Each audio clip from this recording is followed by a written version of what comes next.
All right, we're going to review some trade opportunities as well as go over a lesson. It'll cover things like edge, signal, and forecasting and some other stuff.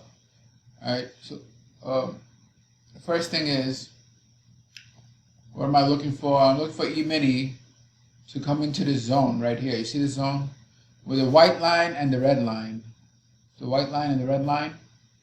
As soon as it goes into that zone, I'm going to look for a change of behavior, and in the white, between the white line and the red line, I'll look for a bullish change of behavior and trade the pullback. Crude, I can't really figure out. It's in this crazy range and it's not giving good movement right now because it's digesting this move, and you can't really trade it because the moves are too small. It's like shitty moves, so forget it. Just wait for a break on either side and then get in on the pullback. So there's no, unless it comes back down here, which is a possibility, but right now it established support at 85 and resistance at, I don't know, like 87. So 85 to 87 is just ding-donging back and forth. So that's, first of all, that's a recipe for losing trades. You don't want to play this range. All right, this not a, unless you're on a 1 minute, lower time frame, you don't want to trade the range. And then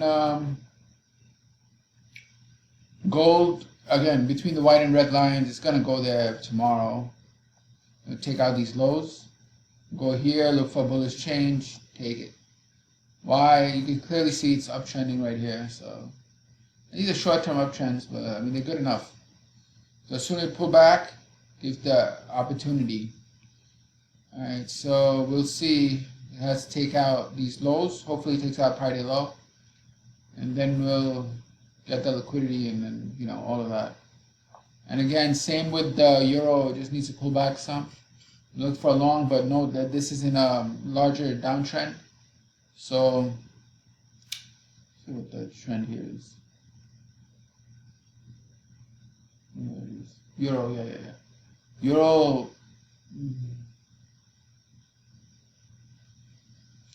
Actually, you have to be careful with this because the shorts need to be careful. This is the biggest volume in all of these waves. Since July 18th, this volume is the biggest. See that? That's the biggest volume, and it's coming from a shortening of the thrust. So this can change trend, make no mistake. When it does stuff like this, like over here, shorten the thrust, and it did that, selling, and went down. So let's see. Yikes. I think it can. Like, this is 1.97 times the average volume. So if it goes up a little bit more, it'll give a bullish change, and then you have to watch the pullbacks. If they hold, it can change trend. So anyway, I'll be looking for all of that stuff. But more shorter term, I mean, just look between the white line and the red line. Those are the level, and then in there some change of behavior, some bullish indication, and that's really it. I mean, what you need is a level, and what you need is a signal. You combine them, and that's it. All right. I know a lot of folks will make all this stuff more complicated than that, but it really isn't. All right. So, and I'll go into some of that. Anyway, so crude, fuck it.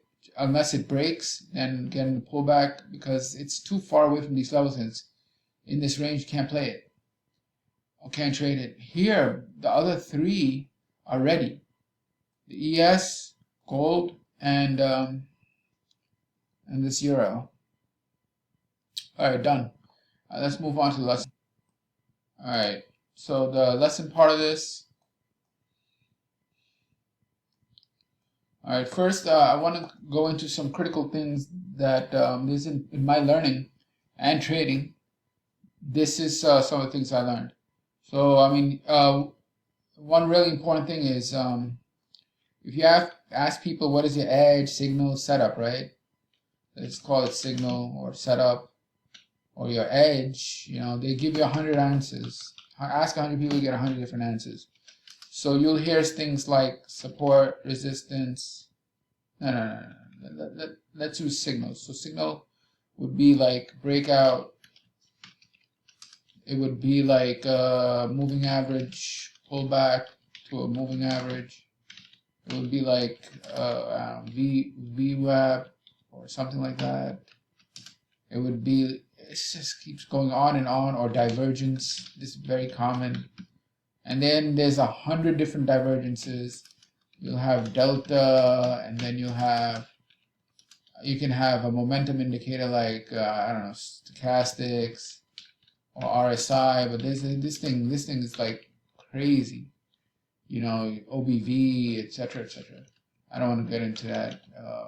So just go momentum. And then volume-based divergences. So I don't really want to go into all of the different that there are, but various volume-based indicators, or just the volume bar is going down when the price is going up, and it just goes over and over.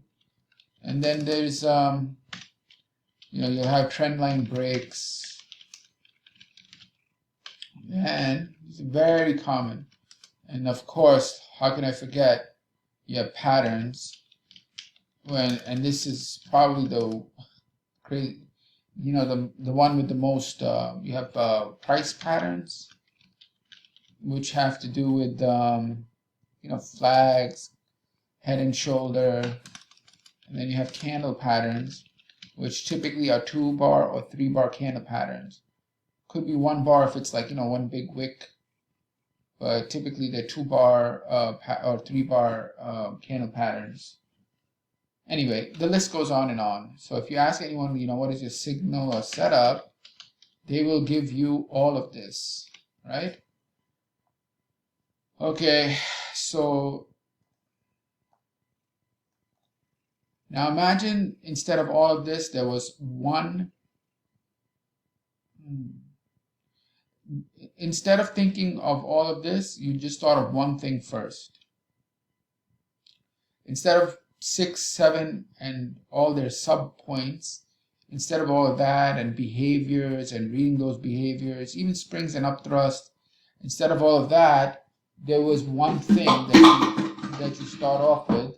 That was the key. And that's what I'm going to tell you, that one thing is a filter on all of these things and is the starting point, and that's trade location. All right, meaning the levels. Why is this the real edge, or why is this the real edge? Because it is objective, in that when I say trade location, I mean where there was prior buying or selling, and not just any buying, I mean heavy buying or selling. So this is where you want to start off first. This is the thing you want to start off with, where there was prior heavy buying or selling. On different charts it'll look different, but I'll just make it simple. All right, now where here, if we use that trend diagram, where the closer you get to these points, these are your trade location points. So many traders will use what are called supply and demand zones. And they're right. Right? They are right, because that's very good location. Why? Because from that level or price initiated all of this buying. So you start off with that first. And then in that area, you look for your signals.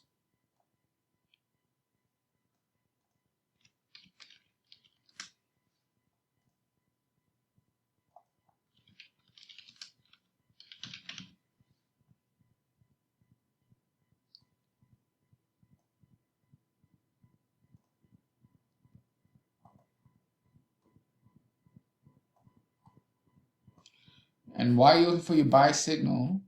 is so you can get the next rally.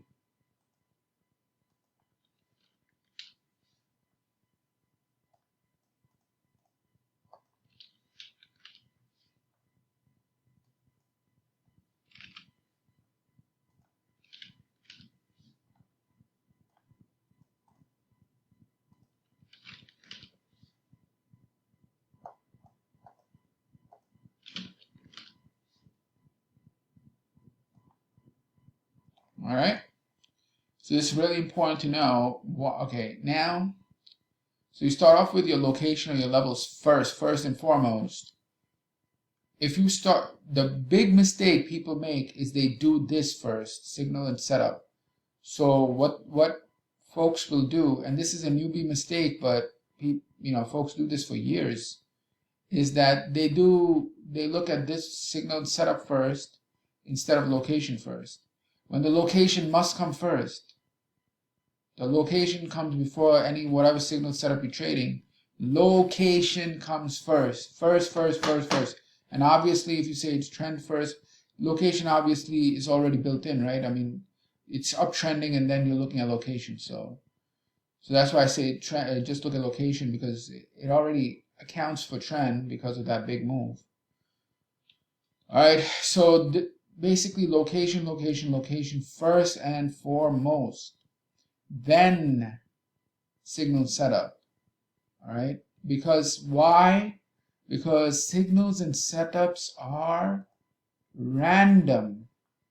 Without location, they are highly random. It's the location that serves as a filter to filter out the randomness. Get it? Location helps filter out the randomness associated with signals and setups. That is why it is the first thing you look at. All right. So this location comes first because it filters out random setups or signals. Location comes first because it filters out random setups and signals. And you better get, you really, if you don't get this, screwed.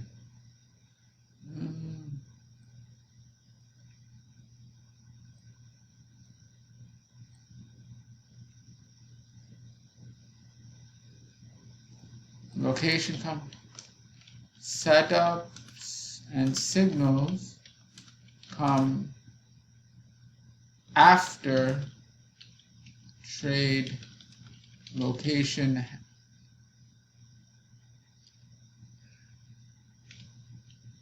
after trade location.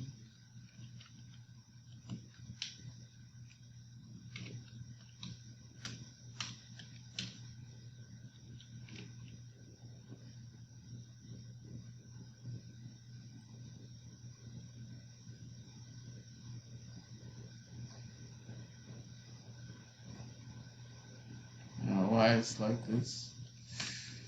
Whatever. All right, so this is what you gotta understand: location first, signal second. There is a prioritization here. Otherwise, you're gonna have too many random setups and signals and go crazy. All right, so this is the solution to randomness, or a potential solution. That, I mean, yeah, you'll still get some shitty signals, but your numbers will be much better. Much better. All right. If otherwise it's going to be totally random, because you constantly have breakouts up and down and all the chop here. You're going to have lots of patterns. I mean, if you believe in head and shoulder, the head and shoulder everywhere. Flags are even worse. They're everywhere on the minor time frame, major time frame. Because that's the structure of the market. It's rally, pullback, rally, pullback, rally, pullback. So you're going to constantly see flags. I mean, literally all the time. The fact that there's up wave and a down wave will constantly create flags. And that's going to be very problematic to to trade. So it's location first. All right. So that's the first. So this is a very critical piece of the puzzle. If you this is a solution to many traders, and I will give you an example. Let's say you're a Wyckoff style trader. What is the mistake? The mistake is the first thing you're looking for are springs and upthrusts or change of behavior. A common mistake is to look for behavior first, such as spring and upthrust, change of behavior, effort reward,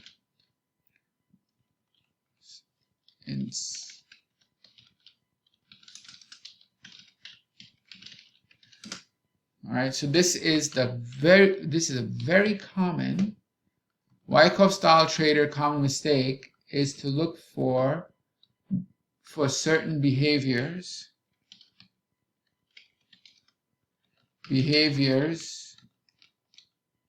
instead of location anywhere on the lower time frame chart. So, and actually what's really bad about this is that there are indicators that are being sold that have signals or setups in it. So you'll have an indicator that you're putting on this 5-minute bullshit time frame, and you're going to get springs and upthrusts all over the place, and they're telling you to take it. That's a recipe for disaster. So, and you know, if you just look up these many indicators that are Wyckoff related, they will just tell you, okay, put it on 5-minute chart, and then they automatically start putting signals everywhere. They're order flow indicators. They'll just give you, a dot or something all over the place. So you have like 5, 6, 7 signals a day, and it's going to be totally random. And it's not tradable, because after you have 2 or 3, you're going to lose confidence and not take the fourth. The fourth will be the big winner. And then when you try to take 5 and 6, it won't work. And you're like, what the hell just happened? So the point that I'm trying to make here is, if your mind is signal or behavior, focusing on signal and behavior, that's the error. The error can be corrected by looking for a trade location first. Once it's in that location, you're filtering out a lot of noise. And that location is where there was heavy buying and selling before. So you have a data point, an actual data point that shows you an area where there was buying and selling before, and now you're looking to see if there's still buying and selling at that area. So you're working off of a data point and not a random price pattern. You're looking off a certain historical data point. Anyway, so on that topic, there is a style of forecast. There's many styles of forecasting, right? Many forecasting.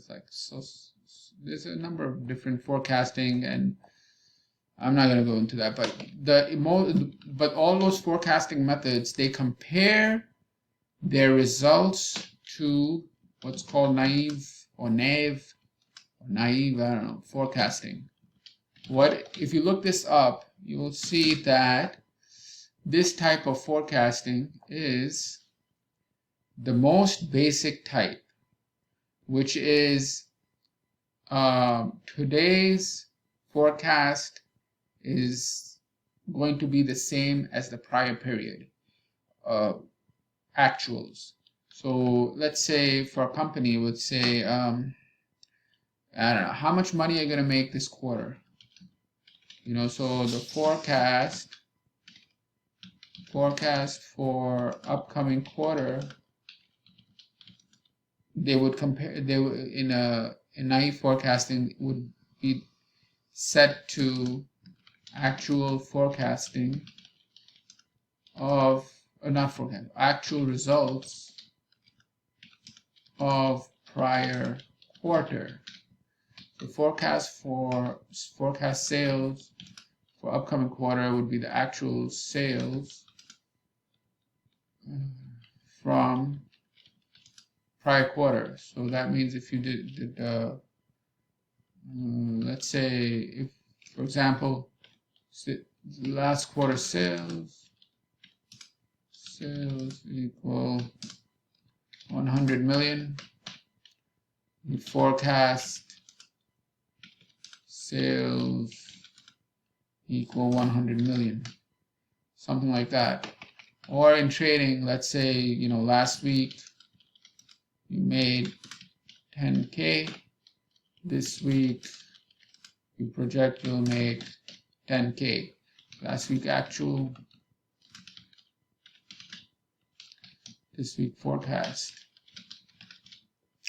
Or it could be something signal related, I don't know, whatever. But the point is, the upcoming forecast is based on the immediate prior data point. All right, this is naive forecasting. It's the benchmark for comparing new forecasting methods or other forecasting methods. All right, so why am I doing this? The reason is, in trading, what would be considered this type of forecasting? How could you use it? As a brain dead easy example, if you say you have this and you ask the question, right? And now you're going to ask a question that the market is going down, right? So if I was to ask you, where would you buy and why? Chances are you would say around here. Why? Because from this level, price did this move. Okay? So this is a form of forecasting the next rally based on the prior rally.